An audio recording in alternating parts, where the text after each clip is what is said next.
की पुस्तक अध्याय 1 के 8 वचन में लिखा है, परंतु जब पवित्र आत्मा तुम पर आएगा तब तुम सामर्थ पाओगे और यरूशलेम और सारे यहूदिया और सारे सामरिया और पृथ्वी की छोर तक मेरे गवाह होगे। हालेलुया, खुदा की स्तुति हो।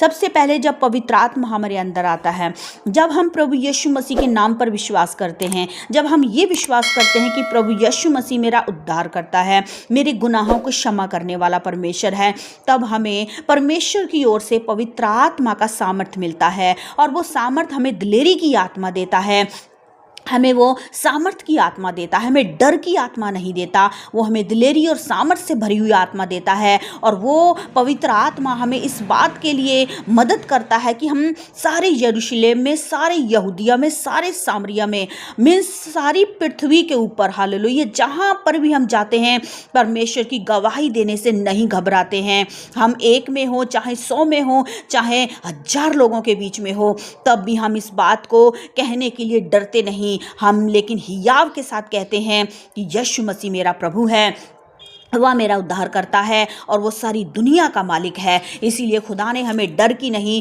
परंतु सामर्थ की आत्मा दी है। इसीलिए 2 तीमुथियुस अध्याय 1 के 7 वचन में भी लिखा है, क्योंकि परमेश्वर ने हमें भय की नहीं पर हमें सामर्थ की, प्रेम की और संयम की आत्मा दी है। इसलिए खुदा की महिमा हो, जो हमें वो डरपोक की तरह नहीं लेकिन हमें सामर्थ से भरा हुआ, एक दिलेरी के साथ जीवन जीता हुआ मसीह जीवन जीतने के लिए परमेश्वर सामर्थ देता है। और खुदा चाहता है कि हम पृथ्वी के इस छोर से पृथ्वी के उस छोर तक हम उसके गवाह ठहरें, और हम 1 में हो, चाहे 1000 में हो, चाहे लाखों में हो, हम कह सके कि यीशु मसीह महान परमेश्वर है और यीशु मसीह मेरा खुदा है, सारी दुनिया का खुदा है। यीशु के नाम से आमीन।